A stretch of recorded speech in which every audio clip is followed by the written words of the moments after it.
মৃত্যুর 40 দিন আগে মানুষ 3টি স্বপ্ন বারবার দেখতে পায়, মৃত্যুর ইঙ্গিত পেয়ে যায়। এই 3টি স্বপ্ন আপনি যদি দেখতে পান তাহলে মনে করবেন আপনার মৃত্যু সন্নিকটে চলে এসেছে, মারা যাবেন দ্রুত সময়ে। পৃথিবীতে তো কেউ থাকবো না, আমি বলেন আপনি সবাই কিন্তু চলে যেতে হবে। আল্লাহ তাআলা কোরআনে আল্লাহ রাব্বুল আলামিন বলছেন, কুল্লু নাফসিন যায়িকাতুল মাউত। আল্লাহ তাআলা বলছেন জীবন আছে যার, মৃত্যুর স্বাদ তাকে গ্রহণ করতেই হবে। প্রত্যেকটা প্রাণীকে মৃত্যুর স্বাদ গ্রহণ করতে হবে। আল্লাহ রাব্বুল আলামিন মানুষদের মধ্য থেকে সব থেকে বেশি সম্মান, মর্যাদা, শ্রেষ্ঠত্ব, রফাআত আল্লাহ তাআলা যাকে দিয়েছেন তিনি হচ্ছেন আমাদের নবী মুহাম্মদ মুস্তাফা সাল্লাল্লাহু আলাইহি ওয়াসাল্লাম। আল্লাহর রাসূল সাল্লাল্লাহু আলাইহি ওয়াসাল্লামকে সব থেকে বেশি মর্যাদা তিনি দিয়েছেন, সমস্ত নবীদের নবী, সমস্ত রসুলদের রসুল যিনি, তিনি হচ্ছেন আমাদের নবী মুহাম্মদ মুস্তাফা সাল্লাল্লাহু আলাইহি ওয়াসাল্লাম। প্রিয় দিনী ভাই ও বোন, আপনাকে বলতে চাই, সকল মুসলমানদেরকে বলতে চাই, এজন্য মৃত্যু যেহেতু হবে, দুনিয়া থাকতে ভালো ভালো কাজ করে যেতে হবে। ঈমান আনার পরে ভালো কাজ হচ্ছে সওয়াব হয়, আর যাদের ঈমান নাই তাদের কোনো ভালো কাজের পুরস্কার পাবে না। ঈমান রেখে যদি আপনি কাজ করেন তাহলে প্রতিটি ভালো কাজে আপনি নেকি পাবেন। প্রিয় দিনী ভাই ও বোন, আল্লাহ রাব্বুল আলামিন সব থেকে বেশি ভালোবাসেন আল্লাহর রসুলকে। আল্লাহ তাআলা জানিয়ে দিলেন, হাবিব আমার, বন্ধু আমার, ইন্নাকা মাইয়িতুন ওয়া ইন্নাহুম মাইয়িতুন। আল্লাহ তাআলা বলছেন, হাবিব আপনার পূর্বে যত নবী যত রসুল ছিলেন সবাইকেই মৃত্যুর স্বাদ গ্রহণ করতে হয়েছে, কিন্তু আপনাকেও মৃত্যুর স্বাদ গ্রহণ করতে হবে। কিন্তু আপনাকে যদি আপনি চান কিয়ামত পর্যন্ত আপনার হায়াতকে লম্বা করে দেওয়া হবে। নবীজি বললেন তারপরে কি হবে? আল্লাহ তাআলা বললেন মৃত্যুর স্বাদ গ্রহণ করতে হবে। নবী বললেন হায়াতের আমার দরকার নাই, আপনি যখন আপনার খুশি তখনই আমাকে নিয়ে যাবেন, আমি আমার বন্ধু রফিকে আলার কাছে চলে যেতে চাই। সুবহানাল্লাহি ওয়া বিহামদিহি। এজন্য প্রিয় দিনী ভাই ও বোন, সবার মৃত্যু কিন্তু একরকম হয় না। ইমানদারের মৃত্যু হয় জান্নাতি, আর গুনাহগারদের মৃত্যু হয় জাহান্নামী। খুব ভয়ঙ্করভাবে গুনাহগারদের মৃত্যুটা হয়ে থাকে। আল্লাহ রাব্বুল আলামিন কোরআনে বলছেন, আইনামা ইউদরিকুমুল মাউতু ওয়ালাউ কুনতুম ফি বুরুজিম মুশাইয়াদা। আল্লাহ তাআলা বলছেন তোমরা যেখানেই থাকো না কেন মৃত্যু তোমাদেরকে পেয়ে যাবে, যদিও তোমরা সুদূর দুর্গে যদি তোমরা অবস্থান করো, মৃত্যু তোমাদের কাছে যাবেই, রুহুটা তোমাদের ভিতর থেকে বের করবেই। আল্লাহ তাআলা আরো বলছেন, ওয়াত্তাকু ইয়াওমান তুরজাউনা ফীহি ইলাল্লাহ সুম্মা তুওয়াফা কুল্লু নাফসিম মা কাসাবাত ওয়া হুম লা ইউলামুন। ওয়াত্তাকু ইয়াওমান, সেদিনকে তোমরা ভয় করো, তুরজাউনা ফীহি ইলাল্লাহ, যেদিন তোমরা আল্লাহর দিকে চলে যাবে। সুম্মা তুওয়াফা কুল্লু নাফসিম মা কাসাবাত, প্রত্যেকটা নফসকে তার কৃতকর্মের সঠিক ফলাফল দেওয়া হবে। আল্লাহ তাআলা বলছেন তার কর্মের ফল পাবে, এবং ওয়াহুম লা ইউযলামুন, তাকে কোনো অবিচার করা হবে না। সুবহানাল্লাহি ওয়া বিহামদিহি। এজন্য প্রিয় দিনী ভাই বোন, আয়াতগুলা বললাম আমি দলিল দিলাম মৃত্যু আমার আপনার সুনিশ্চিত। এজন্য প্রিয় দিনী ভাই বোন, মানুষ মারা যাওয়ার পূর্বে কিছু স্বপ্ন দেখে, 40 দিন পূর্বে এই 3টি স্বপ্ন দেখতে পায়।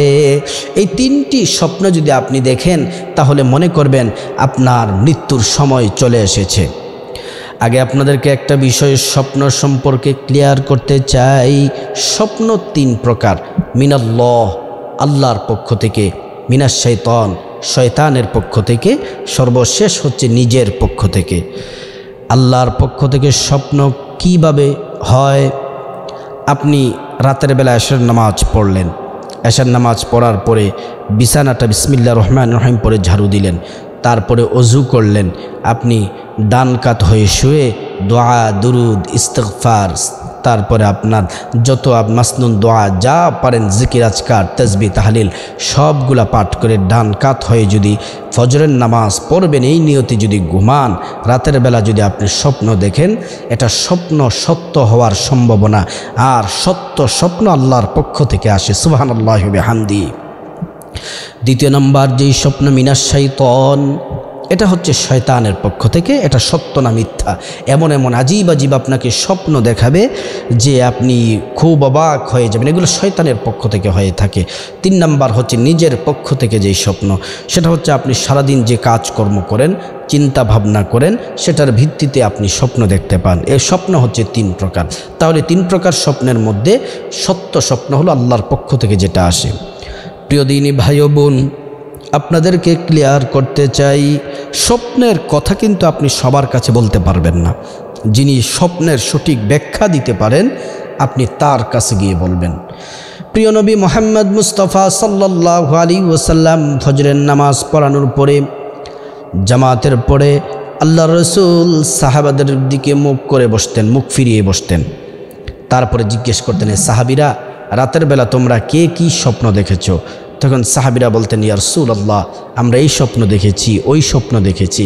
আল্লাহ রসুল সুন্দর সঠিক স্বপ্নের ব্যাখ্যা দিয়ে দিতেন এবং কিভাবে পথ চলার আল্লাহ রসুল বলে দিতেন, এইভাবে এইভাবে চলো। সাহাবীরা এইভাবে চলতেন, আল্লাহ তাআলার রহমত বর্ষিত হতো। এজন্য প্রিয় দিনী ভাই বোন, স্বপ্ন বলবেন যারা ব্যাখ্যা করতে জানি, মুহাক্কিক আলেমদের কাছে বলবেন। যেই 3টি স্বপ্ন দেখলে মনে করবেন আপনার হায়াত শেষ হয়ে যাবে, দ্রুত সময়ে 40 দিন, আপনি কিছু দিনের মধ্যে মারা যাবেন, মারা যাওয়ার 40 দিন পূর্বে 3টি স্বপ্ন বারবার দেখতে পাবেন। 1 নাম্বার হলো আপনার মা, যারা মা যদি মারা গিয়ে থাকেন, বাবা অনেকের মারা গেছেন, আত্মীয় স্বজন ভাই বোন যাদের মারা গেছেন, এই মৃত ব্যক্তি আপনার সাথে বারবার সাক্ষাৎ করতে আসবে, আপনাকে ডাকবে, আপনাকে নিয়ে যাওয়ার জন্য আসবে। আপনার মা আসবে, বাবা আসবে, দাদা আসবে, বারবার বলবে চলে এসো, তোমাকে নিতে এসেছি, অথবা ওনাদের সাথে আপনি চলতেছেন, চলে যাচ্ছেন। এমন এমন স্বপ্ন যদি আপনি বারবার দেখতে পান, তাহলে আপনি অ্যালার্ট হয়ে যান, আল্লাহর কাছে কান্নাকাটি করে তওবা করে নিন, কারণ হায়াত আপনার ফুরিয়ে আসছে। 2 নাম্বার হচ্ছে আপনি যদি দেখতে পান আপনার মুখ থেকে একটা পাখি বের হয়ে আকাশের দিকে উড়ে উড়ে চলে যাচ্ছে, আসমানের দিকে, আপনার জবান থেকে মুখ থেকে পাখি বের হয়ে উড়ে উড়ে আসমানের দিকে চলে যাচ্ছে, এই স্বপ্নটি যদি আপনি দেখতে পান, তাহলে মনে করবেন আপনার হায়াত ফুরিয়ে আসছে। ইস্তিগফার, দুরূদ শরীফ, কান্নাকাটি করে আল্লাহর কাছে বেশি বেশি করে ক্ষমা চান। 3 নাম্বার হচ্ছে আপনি যদি দেখতে পান এক দেশ থেকে আরেক দেশে সফর করেছেন, আরেক দেশ থেকে আরেক দেশে সফর করেছেন, বারবার এই সফর, এক দেশ থেকে আরেক দেশ, দেশ থেকে দেশান্তরে আপনি যদি এমন করে যদি সফর করা যদি দেখেন, তাহলে মনে করবেন আপনার মৃত্যু সন্নিকটে চলে এসেছে। আল্লাহর কাছে কান্নাকাটি করুন, ইস্তিগফার পড়ুন, আল্লাহ তাআলা ক্ষমা করে দিবেন। শুনে রাখুন, যদি মৃত্যুটা আপনার নেককার মৃত্যু যদি হয়, আপনার জন্য জান্নাত, আর বৎকারের মৃত্যু হলে জাহান্নামের শাস্তি আপনি পেতে হবে। এজন্য প্রিয় দিনী ভাই ও বোন, যেই কথাগুলো বললাম এর মূল সার মর্ম হচ্ছে মৃত্যুবরণ করতে হবে আমাদেরকে, এবং মৃত্যুবরণ করার আগেই আমরা উত্তম ভালো কাজ, নেকের কাজ করতে হবে, যেন পরকালটা যেন আমাদের সুন্দর হয়, কবরটা যেন আরামদায়ক হয়, হাসরের ময়দান যেন হিসাব নিকাশ সহজ হয়, এবং আমরা যেন বিনা হিসেবে যেন জান্নাতুল ফেরদাউসে যেন যেতে পারি। এটাই আমাদের মূল উদ্দেশ্য। আল্লাহ তাআলা আমাদের সবাইকে ঈমানি মৃত্যু দান করুন।